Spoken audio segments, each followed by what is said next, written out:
Hello दोस्तों, आकाश गंगा के YouTube channel पे मैं नीलेश कुमार आप सभी का स्वागत करता हूं। दोस्तों, आज हम लोग जो प्री एग्रीकल्चर टेस्ट है और कक्षा 10वीं में एक यूनिट है, 5वीं यूनिट, उस यूनिट से संबंधित कुछ महत्वपूर्ण टॉपिक के साथ आज मैं उपस्थित हुआ हूं। यदि आप हमारे इस यूट्यूब चैनल पर नए हैं तो हमारे इस यूट्यूब चैनल को सब्सक्राइब कीजिए, साथ ही साथ वीडियो पसंद आने पे उसे लाइक और शेयर ज़रूर कीजिएगा। तो दोस्तों, सबसे पहले हम बात करते हैं प्री एग्रीकल्चर टेस्ट 2025 जिसकी एग्ज़ाम अभी हाल ही में होने वाली है ना।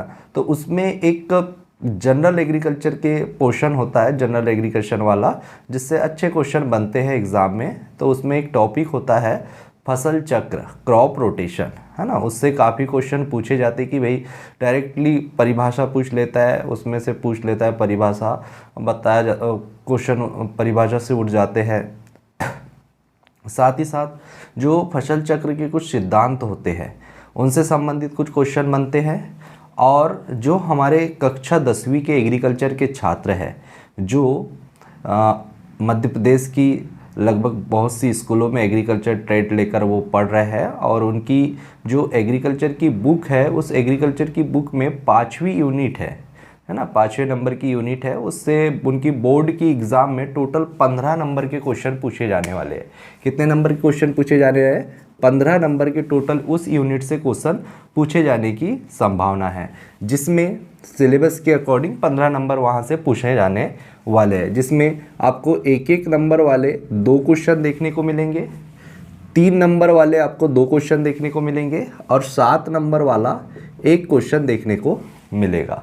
अधिकतर इस यूनिट से जो 7 नंबर वाले क्वेश्चन होते हैं वो आपको शॉर्ट नोट्स में 2-3 शॉर्ट नोट्स दे दी जाती है, 3-4 शॉर्ट नोट्स आ जाती है एग्ज़ाम में 7 नंबर से संबंधित क्वेश्चन में, है ना। जिसमें आपका फसल चक्र पे टिप्पणी पूछ लेते हैं, रिले क्रॉपिंग पे टिप्पणी पूछ लेते हैं, है ना। इंटर क्रॉपिंग सिस्टम क्या है, इस पे आप लोगों को शॉर्ट नोट्स लिखने के लिए पूछा जाता है। अधिकतर 7 नंबर के क्वेश्चन उस यूनिट से इसी प्रकार से बनते हैं। या यदि 3 नंबर में भी यदि क्वेश्चन बनता है तो भी वो डायरेक्टली पूछ सकता है। इस तरीके से क्वेश्चन आ सकता है कि भाई फसल चक्र का संक्षिप्त में नोट्स लिखिए, है ना, 3 नंबर में पूछ सकता है। या फिर फसल चक्र की परिभाषा लिखिए, कई के क्वेश्चन पूछ सकता है ना।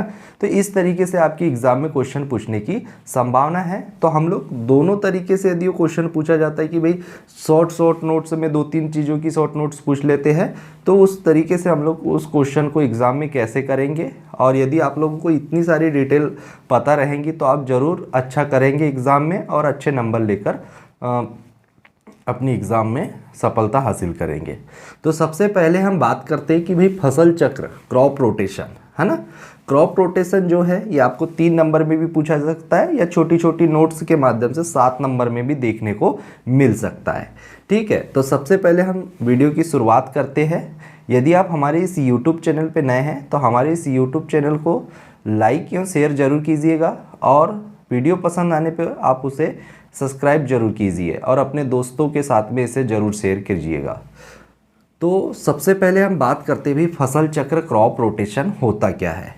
तो इसकी परिभाषा की यदि हम बात करें तो परिभाषा मैंने यहाँ पे लिखा है कि मृदा की उर्वरा शक्ति को बनाए रखकर एक निश्चित क्षेत्र में, ध्यान रखिएगा, एक निश्चित क्षेत्र में फसलों को अदल बदल कर बोना फसल चक्र या क्रॉप रोटेशन कहलाता है। मैंने क्या बोला कि एक निश्चित क्षेत्र में फसलों को अदल बदल कर बोना क्या कहलाता है? फसल चक्र कहलाता है। परंतु हम फसलों को अदल बदल कर बोएंगे, परंतु किसका ध्यान रखेंगे? मिट्टी की उर्वरक शक्ति को बनाए रखकर हम फसलों को अदल बदल कर बोएंगे।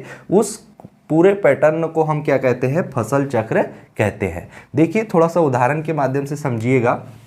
एक कोई निश्चित क्षेत्र है, इस निश्चित क्षेत्र में जो भी यहाँ की मिट्टी है उस मिट्टी की उर्वरक शक्ति को हमें क्या करना है? बनाए रखना है।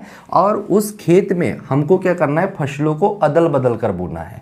ठीक है, जैसे कि अनाज वाली फसलों के बाद में आप क्या कर सकते हैं? दाल वाली फसलों की बुआई कर सकते हैं, है ना। इस तरीके से आप क्या करेंगे? फसलों को अदल बदल कर बोते हैं, तो वो फसल चक्र कहलाता है, जिससे कि हमारी मिट्टी की उर्वरक शक्ति भी क्या रहती है? बनी हुई रहती है, और हमारी मिट्टी का जो है कटाव, मिट्टी का कटाव या मृदा क्षरण भी नहीं होता। तो एक क्वेश्चन ये भी बन सकता है, देखो 1 नंबर के क्वेश्चन यहाँ से पूछने की संभावना है। तो क्वेश्चन इस तरीके से भी पूछा सकता है सत्य असत्य में कि भाई फसल चक्र क्या मृदा कटाव को कम करता है? तो बिल्कुल मृदा कटाव को जो है फसल चक्र क्या करता है? कम करता है। तो आप हमेशा याद रखेंगे जो फसल चक्र है वो मृदा कटाव या मृदा क्षरण में को कम करने में सहायता करता है। फसल चक्र की आप लोगों को परिभाषा समझ में आ गई कि भाई मिट्टी की उर्वरक शक्ति को बनाए रखकर एक निश्चित क्षेत्रफल में फसलों को अदल बदल कर बोना क्या कहलाता है? फसल चक्र कहलाता है। हमारा खेत एक ही रहता है, खेत बदलते नहीं है हम लोग, यहाँ पे फील्ड हमारी एक ही रहती है, परंतु उस फील्ड में हम फसलों को अदल बदल कर बोते रहे, तो उस प्रकार की जो फसल पद्धति है उसे हम क्या कहते हैं? फसल चक्र कहते हैं। ठीक है, मैं आप उम्मीद करता हूँ आपको ये परिभाषा समझ में आई होगी। अब हम बात करते हैं फसल चक्र के पिता की। तो फसल चक्र के जो पिता है वो नॉरफॉक है को कहा जाता है। ठीक है, अब बात करते हैं जो फसल चक्र के कुछ नियम और सिद्धांत है। फसल चक्र का जो सिद्धांत इसी के अकॉर्डिंग क्या होता है? हमारा फसल चक्र चलता है और फसल चक्र हम लोग सही तरीके से फॉलो करते हैं। तो कुछ नियम होते हैं, इन नियमों को आपको ध्यान रखना है जिससे कि आप सही तरीके से फसल चक्र को अपना सकते हैं। तो सबसे पहला हमारा जो फसल चक्र का सिद्धांत है वो कहता है कि अधिक जल मांग वाली फसलों के बाद, क्या बोल रहा है? अधिक जल मांग वाली फसलों के बाद कम जल मांग वाली फसलों को बोना। मतलब कि ऐसी फसलें जो ज़्यादा पानी चाहती है या ज़्यादा पानी की आवश्यकता होती है उनके बाद में आपको क्या करना है? कम जल चाहने वाली फसलों को बोना है। जैसे कि उदाहरण के माध्यम से समझिएगा। जैसे कि आपने खरीफ सीजन में, ठीक है, खरीफ सीजन में आपने क्या किया? धान बो दिया। ठीक है, अब ये धान क्या है? अधिक जल चाहने वाली फसल है। अब ये धान की कटाई करके आप उसी खेत में क्या काम करोगे? उसी खेत में रबी वाला जब आपका सीजन आ जाएगा उस सीजन में आप क्या कर दोगे? कम जल चाहने वाली फसल बो दोगे। जैसे कि आप क्या कर दोगे? चना को बो दोगे। ठीक है, चना को बो देते हैं तो ये आपका पहला जो है हमारा फसल चक्र का सिद्धांत फॉलो होता है। तो आपको हमेशा याद रखना है यदि आप अधिक जल चाहने वाली फसलों को पहले बोए हैं उसके बाद में आपको कम जल चाहने वाली फसलों की बुआई करना है। दूसरा जो हमारा फसल चक्र का सिद्धांत कहता है कि गहरी जड़ वाली फसलों के बाद उथली जड़ वाली फसलों की बुआई करना। मतलब कि ऐसी फसल जिनकी जड़ें अधिक गहराई में जाती है, मिट्टी में अधिक गहराई में जाती है, उन्हें हम गहरी जड़ वाली फसल कहते हैं। और ऐसी फसल जिनकी जड़ें कम गहराई में जाती है उन्हें हम उथली जड़ वाली फसल कहते हैं। जैसे कि आप लोगों को बता दूं मैं, जितनी भी हमारी दाल वाली फसल है ना, जितनी भी हमारी दाल वाली फसल है ये गहरी जड़ वाली फसल कहलाती है। इनकी जड़ें क्या होती है? अधिक मिट्टी की अधिक गहराई में जाती है। और जितने हमारे अनाज वाली फसल है ना, तो अनाज वाली फसलों की जो जड़ें होती है वो उथली होती है। ठीक है, तो आपको क्या करना है कि यदि आपने अपने खेत में अधिक मतलब कि अधिक गहराई में जाने वाली फसलों जड़ वाली फसलों को के बाद में आपको क्या करना है? जो कम गहराई में जाती है उथली जड़ वाली फसलों को अपने खेत में बोना है। जैसे एग्जाम्पल के माध्यम से समझिएगा। यदि आपने खरीफ सीजन में क्या बोया है? कपास बोया है। ठीक है, अब आपने कपास क्या है? कपास एक गहरी जड़ वाली फसल है। अब कपास के बाद में आप उसकी कपास की कटाई कर दीजिए। कटाई करने के बाद में आप क्या करेंगे? कपास के बाद में आप उसी खेत में क्या कर देंगे? रबी वाले सीजन में गेहूं बो देंगे। अब गेहूं कैसी है? उथली जड़ वाली फसल है। तो इस प्रकार से आपका जो है दूसरा फसल चक्र का सिद्धांत फॉलो होता है। अब जो हमारा थर्ड है दाल वाली फसल या दलहनी फसल। अब दाल वाली फसल कौन कौन सी है? जैसे कि चना है, सोयाबीन है ना, मूंग है, उड़द है, मटर है, ये आपकी सारी की सारी क्या है? दाल वाली फसल है। तो दाल वाली फसलों के बाद में आपको क्या करना है? अनाज वाली फसलों की बुआई करना है। जैसे कि आपने मान लीजिए खरीफ में आपने क्या बोया? सोयाबीन बोया है। ठीक है, तो सोयाबीन बोने के बाद में आप क्या करेंगे? उसी खेत में गेहूं की बुआई कर देंगे। तो ये आपका सेकेंड जो है फसल चक्र का सिद्धांत फॉलो होता है यहाँ पे। फिर है हमारा थर्ड जो है फसल चक्र का जो सिद्धांत है फोर्थ, वो कहता है कि अधिक खाद मांग वाली फसलों के बाद कम खाद मांग वाली फसलों की बुआई करना, मतलब कि ऐसी फसलें जिनको अधिक खाद, अधिक उर्वरकों की आवश्यकता पड़ती है।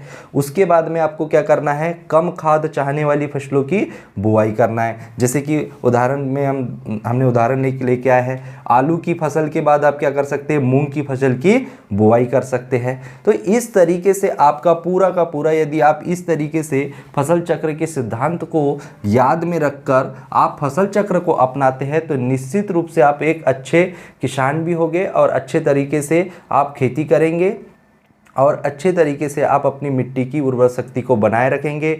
मृदा का कटाव होने से आप क्या करेंगे, मृदा का कटाव कम होगा फसल चक्र अपनाने से। तो इस तरीके से आप एग्ज़ाम में पूरा का पूरा अच्छे तरीके से संक्षेप में नोट्स लिखते हैं तो आपको निश्चित रूप से बोर्ड की एग्ज़ाम में बहुत अच्छे नंबर मिलने की संभावना है। और जो प्री एग्रीकल्चर टेस्ट के जो छात्र हैं, जो प्री एग्रीकल्चर टेस्ट की तैयारी करना चाहते हैं, तो वो भी इस तरीके से अच्छे से नोट्स बनाते हैं तो निश्चित है मैं कहूँगा कि आपके नंबर कहीं नहीं जाएंगे। डायरेक्टली पीएटी की एग्ज़ाम में फसल चक्र की परिभाषा पूछ लेता है। ऑप्शन में क्वेश्चन इस तरीके से आ जाते हैं कि भाई एक निश्चित क्षेत्र में फसलों को अदल बदल कर बोना क्या कहलाता है, ऑप्शन में दे देते हैं फसल चक्र, intercropping system, relay cropping system. ठीक है, तो इस तरीके से आपको परिभाषा पूछ ली जाती है। आपको पूछने की संभावना है कि भाई जो फसल चक्र के जो पिता है वो किसे कहते हैं। हाँ, एक नोट पॉइंट है, बहुत अच्छा इंपॉर्टेंट पॉइंट है, आप पीईटी की छात्र इसे ध्यान में रखेंगे कि जो भी फसल चक्र है वो 1 वर्ष या उससे अधिक का हो सकता है। जैसे कि मैंने यहाँ पे अभी 1 वर्ष के फसल चक्र का उदाहरण आप लोगों को बताया। मान लीजिए कोई किसान है, उसने क्या किया, 2025 में अपने खेत में क्या किया, धान लगाया। ठीक है, धान लगाया। अब भाई 2026 में मान लो उसने एक ही फसल ली है, अब 2026 में वो क्या कर देगा, उस खेत में सोयाबीन लगा देगा। क्या लगा देगा, सोयाबीन लगा देगा। तो इस तरीके से फसल चक्र 1 वर्ष या उससे अधिक वर्ष का हो सकता है। तो उम्मीद करता हूँ यह वीडियो आपको पसंद आया होगा। मिलते हैं नेक्स्ट वीडियो में। धन्यवाद।